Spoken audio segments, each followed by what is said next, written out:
En moyenne, plus de 1 000 € dépensés chaque année, le budget carburant pèse très lourd dans le porte-monnaie des Français. Super, sans plomb ou bien diesel, en 20 ans, le prix du litre d'essence est passé du simple au triple. Et comme beaucoup d'entre nous, il a la même réaction lorsqu'il voit le prix de l'essence à la pompe. 70 € hebdomadaires, c'est le budget essence de Paul.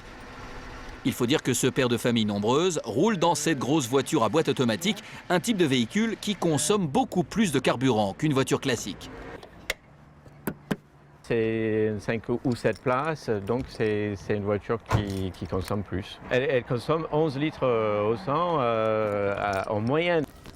Paul et sa femme Marie-Pierre n'ont pas vraiment le choix, que ce soit pour faire les courses, pour emmener les enfants à l'école ou bien aller au travail.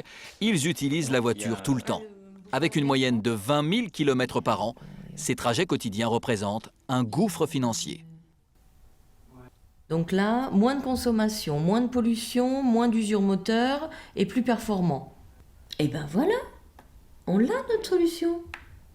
Paul et sa femme ont décidé de tenter leur chance en se faisant installer le système proposé sur ce site internet, un économiseur à champ magnétique. Paul a maintenant rendez-vous avec Daniel, un technicien qui va procéder à l'installation. Est-ce que j'ai des clés?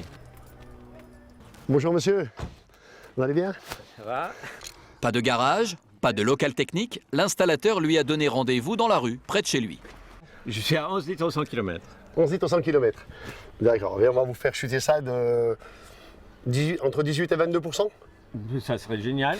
Ah bah. D'après Daniel, ce système permettrait d'économiser plus de 500 €, soit 1/6 du budget essence annuel de Paul. En plus, je pollue moins, je suis meilleur pour la planète, tant mieux. Et surtout, moi, je vais récupérer sur mon budget.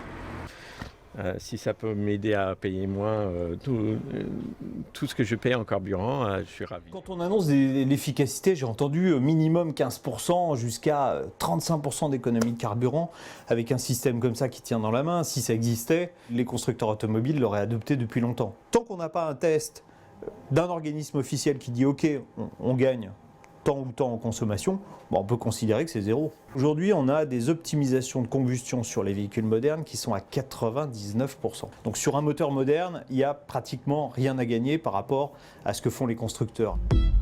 Finalement, la meilleure solution n'est peut-être pas technique.